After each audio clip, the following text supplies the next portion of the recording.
"Go ahead and get welfare, you poor thing." Those were the last words they uttered before leaving. In that moment, as they departed, all strength seemed to drain from my body. I couldn't shake off Greg's earlier words. "While you were indeed independent, I've always felt like my pride as a man has been hurt. From now on, I will build a family with Brandy, so please let's get a divorce." Feeling numb, I signed the divorce papers, signaling my intent to end our marriage. Some time later, I decided to pursue property division. During a meeting with a lawyer, my sister brazenly demanded a share of our assets. However, the lawyer's response caught us off guard. Bursting into laughter, he exclaimed, "Aren't you the one on welfare?" My sister's face turned pale, and she let out a ridiculous scream upon seeing the documents the lawyer placed on the table.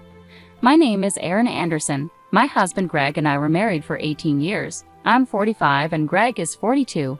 We have a daughter named Jenny, who is 17 and in high school. Greg and I met through work at related companies. Initially, I saw Greg as a younger brother figure, but over time, our relationship grew into something more. We had Jenny without serious issues, assuming we'd enjoy our second phase of life once she was grown. That was until my sister Brandy showed up unannounced with a suitcase. Unlike my brother, I've never gotten along with her. She always treated me poorly, taking my things and even stealing my friends and boyfriends. Despite my efforts to avoid her, she interfered with my life at every turn. I moved away, got my real estate license, and built a life in New York, hoping to keep her at a distance. For our wedding, Greg and I opted for a private affair, knowing my sister's tendencies. My parents kept our marriage a secret, but somehow Brandy found out. I was looking forward to time with my husband once Jenny left for college, but then Brandy arrived, disrupting everything. "Wow, Erin, this is a nice house you have here. Did you buy it?" Her voice snapped me back to reality. "There's a room available here. I'll be using this one, thanks," she declared, ignoring my protests. Today was a holiday, Jenny was at school, and Greg was at work. "Could you please leave before they come back?" I pleaded in vain. That evening, both Greg and Jenny returned home to find Brandy there, uninvited. Who might this be?" Greg asked, puzzled. Brandy introduced herself with a charm that belied her true nature. "I'm Erin's sister, Brandy. I found your wedding photos at Mom's and decided to drop by." Greg, aware of my strained relationship with Brandy, looked uncomfortable. Before long, Brandy proposed moving in, claiming she'd been fired and needed a place to stay temporarily. Despite my objections, Greg and Jenny seemed to sympathize with her plight. "If it's just for a little while, I guess it's okay," Greg conceded, much to my dismay. Thus began a turbulent daily routine with my sister, who not only refused to contribute but also started taking money from my wallet without permission. "I've warned you about this behavior," I confronted her one day. "If you need money, at least ask me what you're buying." But Brandy remained defiant. "Why should I report to you? It's my money now." I hoped she would find a job and leave quickly, but she showed no signs of job hunting. Meanwhile, Greg's supposed overtime at work didn't match his salary, raising suspicions that he and Brandy were spending too much time together. I confronted him about it. "Your salary doesn't include overtime, does it? If you can't ask for overtime pay, should I ask on your behalf?" I questioned Greg, trying to keep my voice steady. His response surprised me. "What are you doubting? I'm properly paid for my overtime, separate from my salary." "There's no issue," Greg retorted, his typically mild demeanor replaced with a rare outburst. This sudden change unsettled me deeply, signaling a crisis in our otherwise stable life. Meanwhile, my sister continued to linger around the house, consuming more resources than even Jenny. Frustrated, I discussed the situation with our parents, who apologized for inadvertently revealing our marriage and home to my sister. Despite living far from them, I had hoped to maintain peace with Greg and Jenny, but my sister's intrusion threatened that. She must have been planning to find us the moment she saw our wedding photos. I lamented to myself, fearing she intended to disrupt our lives once more. Doubts crept in about my sister's claim of being fired. Was it possible she quit deliberately to freeload off us and make my life miserable again? If so, I needed to act swiftly to evict her from our home. "You said you were fired, but wouldn't you be eligible for unemployment benefits if you were enrolled in employment insurance?" I confronted her one day. "I've always worked part-time, so I wasn't enrolled in anything like that." "That's why I'm in trouble," she replied defensively, deflecting responsibility onto me as the independent sister. Her nonsensical logic left me speechless. Discovering she had never held a full-time job explained why her job search yielded nothing. 3 months into her stay, my worst suspicions were confirmed when I caught Greg and her having an affair. A meeting was cancelled, and I saw them at a cafe, holding hands and chatting happily. I recounted, still reeling from the shock of the betrayal. It's inconceivable for a brother-in-law and sister-in-law to behave like that. Confronting them at home, I exploded with emotion. So the overtime was a lie, huh? Pretending to job hunt while hanging out with Greg. At your age, can't you be satisfied without taking something from me? Greg and Brandy confessed to the affair casually, adding insult to injury. If I had known your sister was such a beautiful woman, I wouldn't have avoided her just because you told me to, Aaron, Greg remarked callously. I've always felt my pride as a man was being hurt. From now on, I want to build a family with Brandy. Let's get a divorce.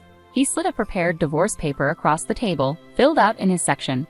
Feeling betrayed and hurt, I knew there was no going back. Fine, there's no way we can rebuild this, I replied, devastated. From now on, I won't support you financially, Brandy. Brandy laughed disdainfully. Go ahead and get welfare, you poor thing, she mocked, her words laced with contempt. Greg added insult to injury. Since custody usually favors the mother, it's better for Jenny to be with you, Aaron. Do whatever you want from now on. With those callous words, they left the house. Minutes later, Jenny returned home, puzzled by the eerie silence that now engulfed our once happy home. When I finally broke the news to Jenny that we were getting a divorce, she initially appeared shocked but soon seemed to accept the situation with a hint of relief. After some time, the divorce was finalized, and I decided to discuss compensation with Greg and Brandy in the presence of a lawyer I had hired. Brandy shamelessly demanded a share of our assets. However, the lawyer's response caught her completely off guard. He burst into laughter and quipped, "Aren't you the one who should be on welfare?" Stunned by the unexpected turn of events, Brandy's face twisted in disbelief, and she let out a ridiculous scream upon seeing the documents the lawyer placed on the table. Her expression turned pale when she realized the truth. It turns out this couple doesn't have the kind of money that can be divided, the lawyer continued bluntly. Brandy looked back and forth between Greg and me, visibly shocked. Greg, too, was surprised to hear that our assets were minimal. Anticipating this moment after discovering Greg and Brandy's affair, I had taken certain actions. As a result, the only cash left between us was a mere $112,000, an amount that seemed unbelievable for a couple celebrating their 18th wedding anniversary. What happened to all your savings, Greg? You had quite a lot, I asked, my tone edged with anger as I saw his panicked expression. You really have no interest in Jenny, do you? We talked about saving for her education, I continued, feeling a surge of frustration. I transferred almost all of our savings to Jenny's account as per our agreement. Greg's complexion paled further as he recalled our conversation. Then what's the breakdown of the $112,000? He asked hesitantly. About 80% of it is probably Greg's secret savings, I replied calmly, meeting his gaze. You knew about it, and you agreed to transfer your savings to Jenny, anticipating this division of property. You even signed the consent form. Greg's expression turned furious as the reality sank in. It seemed strange to me why you asked for my consent, just for that, Greg said, his voice tinged with regret as he scratched his head frantically. However, his signature on the documents was irreversible. The lawyer confirmed that Greg's agreement to transfer the funds to Jenny meant it was no longer considered marital savings. I had no intention of letting them benefit from that money, which is why I considered making it a living gift. Upon hearing this, Brandy was dumbfounded but managed to confront Greg. You said we had plenty of savings. Weren't we supposed to live a luxurious life together? Dividing $112,000 won't amount to much. Why didn't you realize Aaron's intentions sooner?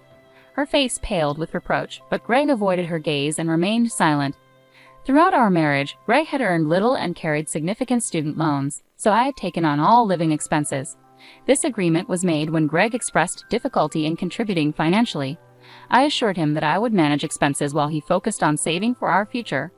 After over a decade, Greg believed he had saved at least $100,000 or more. However, when it was revealed, the amount was less than $10,000. I felt betrayed when I stumbled upon his bank book and discovered the truth about his savings habits.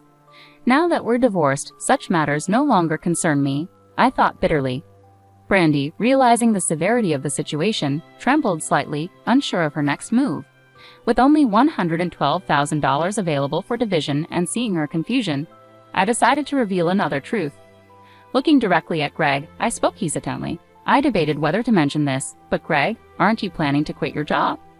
Greg was visibly shaken. How do you know? I only discussed it with my boss, he stammered, glancing around nervously. I suspected it after noticing no overtime pay and a peculiar section on the payroll slip. I explained calmly. It concerned your increased use of paid leave. You've never taken more than the minimum required days off. but recently you've taken a large block of paid leave at once. It typically indicates resignation. I paused, letting the revelation sink in. I've been suspecting an affair for some time. Did you plan to quit, hoping for a substantial payout after the divorce? I asked pointedly.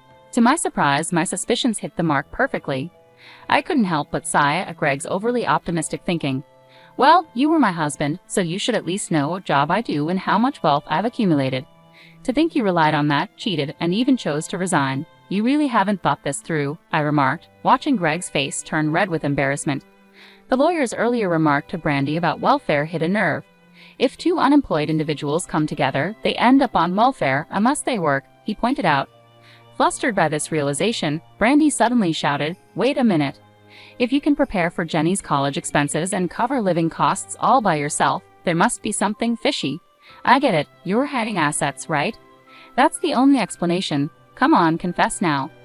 Greg seemed to have a sudden realization. That's right, Brandy. Actually, Aaron owns a lot of real estate. We'll have to divide those assets too. Close call. I almost got tricked, he admitted. Watching them laugh about their assumptions, I was dumbfounded. The lawyer couldn't help but chuckle at their ignorance, but the tension in the room was palpable. Clearing his throat, he began to speak plainly. If we're talking about the division of property, Greg, as the ex-husband, you should know that Aaron owns real estate through her company, which generates profit. A corporation and an individual are separate entities. Aaron's company and its assets cannot be divided as marital property, the lawyer explained calmly. Realizing their mistake, Greg and Brandy turned red and fell silent. The lawyer continued, what can be considered for division are things like cars, houses, and cash savings. Moreover, Greg and Brandy have virtually admitted to their affair, allowing Aaron to demand compensation from both of you. At the mention of compensation, their faces contorted in disbelief. Isn't that too high? It was just a few months. Affair, they protested, trying to justify their actions. I countered immediately, who decided that the market rate is just a reference? Greg, you took leave to secretly date my sister, and she didn't even bother to properly job hunt, choosing instead to live off my money. The lawyer, remaining objective, decided on the compensation amount, $10,000 from Greg and $3,000 from Brandy. Shocked by the turn of events, they hastily shook their heads in agreement. The discussion couldn't be concluded in one day and was adjourned. 2 weeks later, we reconvened for further discussions. Brandy, with a defiant attitude, demanded, "Give me the house and the regular car. Is that what you call compensatory property division? Then give Greg his $122,000, and I'll pay the remaining $1,000. Hearing such nonsensical demands, I was on the verge of yelling in anger, but I managed to control myself with reason and slowly sorted out the situation. The house still had a mortgage and required regular maintenance, so it would retain some value if sold. The car was relatively new, purchased just 5 years ago. Accepting my sister's proposal would mean a loss for me, which I absolutely did not want. Sister, did you even do the math? If you consider selling the house and car, you wouldn't say such things. Usually it's not the cheating party, you guys. Who should be making these demands? It's me, I asserted firmly. As I pondered how brazen they could be, Greg, sitting next to my sister, interjected, overlapping my words. You own assets worth $170 million in the company, right? I don't care if you're some real estate mogul or whatever, but being so stingy with all that wealth is just insane. Caught off guard for a moment, I ended up laughing at their absurdity given the situation. Seeing me suddenly burst into laughter made the two of them freeze. After a good laugh, I returned to a serious expression.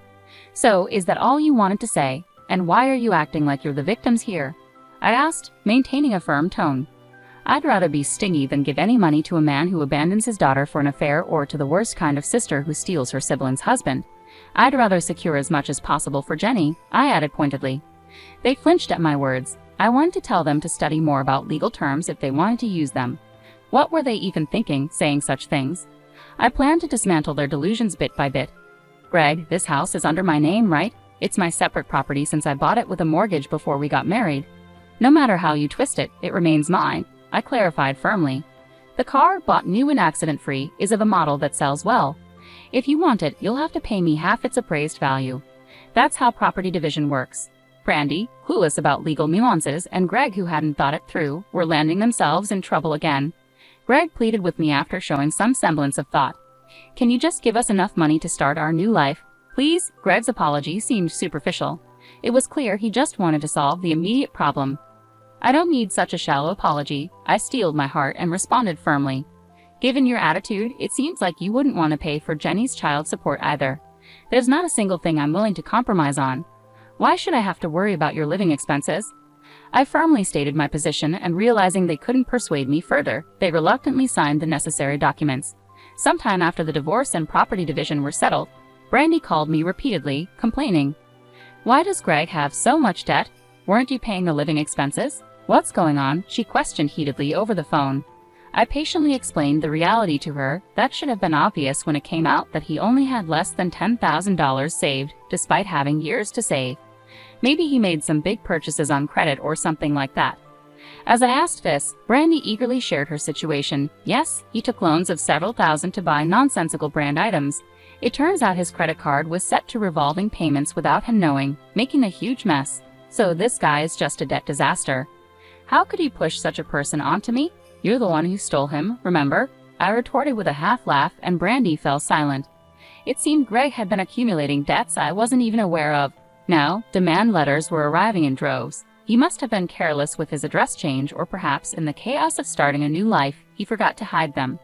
Oh, and there's one more thing I haven't told you, Brandy, I added, noting her distress. Greg mentioned he was working in construction now as a sole proprietor. While this meant his income and residence taxes were deducted, he was responsible for managing other necessary payments himself. Being self-employed, I handle my national pension and health insurance. When Greg left his job in real estate, I made arrangements for Jenny to be covered by the national health insurance as well. I took care of my taxes and such, but it turned out Greg hadn't paid his national pension for a year since he switched jobs, I explained calmly. I was covering the health insurance, so there was no issue there. Due to some mistake, a national pension demand notice was sent to our house. I contacted Greg and got his permission to open it, and it was indeed a demand notice he had been hiding all along, and I hadn't noticed. I continued.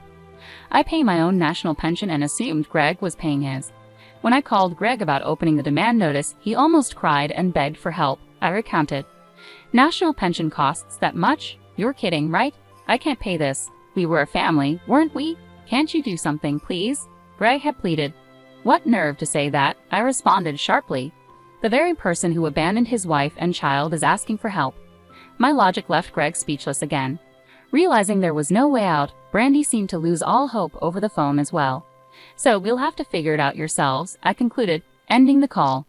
Eventually, Greg called, complaining about the high taxes on the car I had taken and how expensive the vehicle inspection was. Maintaining a car costs this much. I thought taxes were just a few dollars, but they're in the hundreds, and the vehicle inspection cost so much. Greg lamented. Ah, it's tough, isn't it? Can't you take it back? He asked, hoping for a solution. After I curtly refused, Greg hung up, deflated. He kept sending emails asking for help. But when I warned him that any more harassment would lead me to report him for stalking, he stopped. Brandy and Greg were in for a tumultuous divorce. They couldn't finalize it because of petty arguments. Eventually, Greg chose to declare bankruptcy. Unaffected by me since I had already collected the lump sum compensation, Greg ended up jobless and penniless, leading to homelessness. His pride prevented him from applying for welfare. Brandy, who faced divine retribution after stealing her sister's husband and divorcing within 3 months, saw her social relationships crumble. Disowned by family and relatives, she struggled with job hunting due to her attitude. Even when she managed to get part-time jobs, her domineering nature and refusal to accept fault led to immediate dismissals. The lawyer's warning about welfare became a reality. Clinging to her possessions, Brandy was ineligible for welfare, evicted from her apartment, and became homeless like Greg. They trampled on the feelings of both me and Jenny with their selfish actions, so this punishment was only natural, I reflected. Now it's just the two of us living together, but our days haven't changed much. Jenny said she felt relieved after Greg, who never did anything for her yet always complained about studying and going to a good university, was gone. Then she splendidly passed the entrance exam to an Ivy League university. Seeing my daughter about to start her college life this fall fills me with renewed emotion, I concluded. As I near 46, busy in a good way with work and still healthy, I'm motivated to keep pushing forward.